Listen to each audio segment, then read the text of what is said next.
I suppose one of the things in the market here is that there's often a suggestion that because we've got 6, 7 big brands, it's actually the 6 or 7 big brands that are getting together in some sort of smoky room in a hotel and working out what their price is going to be going forward.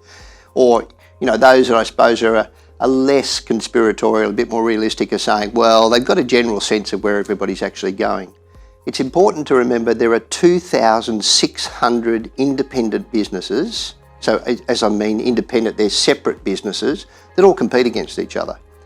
And those businesses and the retail dynamic is what is actually the price setting mechanism. It's competition above a wholesale price and the retail costs that I actually pass on that actually sets the price in the end.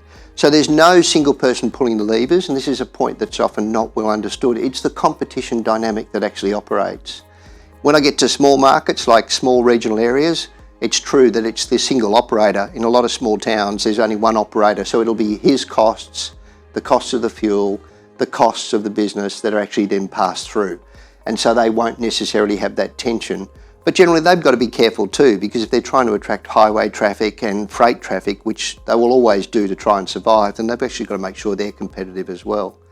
So within this context, no one is setting the price in terms of individual call. There are market players that will influence it. So the big guys who are selling a lot of volume, they'll tend to signal when a cycle ends because they're the ones losing the most money when you're selling below cost.